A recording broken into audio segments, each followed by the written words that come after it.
Le web accessible aux plus petits restaurateurs. Après la pause, une entreprise d'ici développe une application pour commander en ligne.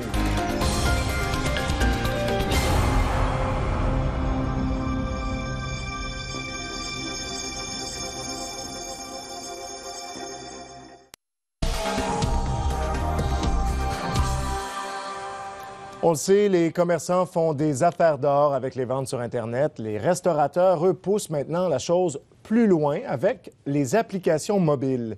Et une entreprise d'ici a décidé de sauter sur l'occasion. Techno Solutions offre des applications pour les restaurants et ce, à moindre prix. Marie-Pierre Bouchard. Yves Manceau est propriétaire de 3 des 21 rôtisseries fusées de la province. À l'ère du 2.0, il offre depuis un certain temps l'opportunité à ses clients de commander en ligne.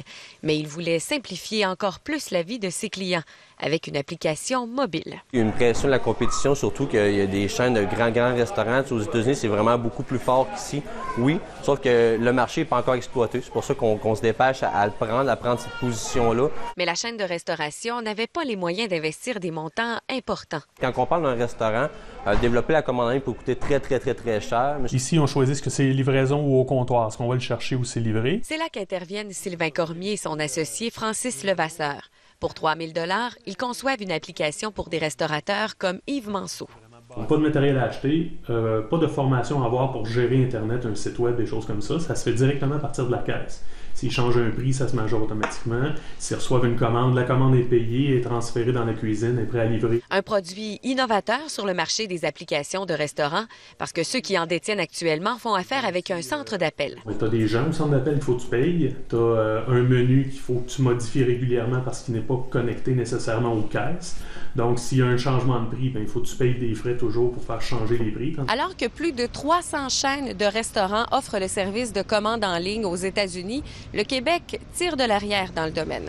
Donc, on peut se demander, est-ce que la population sera réceptive à ce genre d'application? Personnellement, je n'utilise pas ça, mais je crois quand même que l'évolution de la technologie va dans ce sens-là, qu'éventuellement, je pense qu'on va suivre la tendance, on va se mettre à utiliser ce genre de trucs-là. Pas vraiment, je me déplace plus en restaurant pour... Mais si vous pouvez faire la commande directement... Ah, c'est sûr, ça pourrait être une bonne idée. Par contre, oui. Si c'est un restaurant que je fréquente, c'est sûr que c'est de quoi qui pourrait être intéressant. Mais encore là, c'est toujours savoir si c'est payant ou l'application est gratuite. Ou rendrait service. Ah, moi, ça m'aiderait, oui. Un bel resto, fait que ce serait parfait. Bon, Marie-Pierre, on vient d'entendre les consommateurs, mais qu'en pensent les restaurateurs?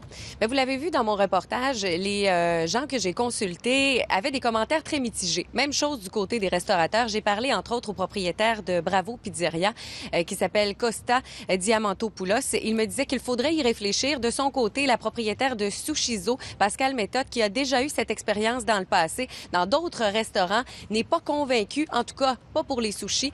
Actuellement, Techno Solutions est en discussion avec d'autres restaurants. C'est à suivre. Surveiller, ça c'est sûr. Merci beaucoup. Au revoir.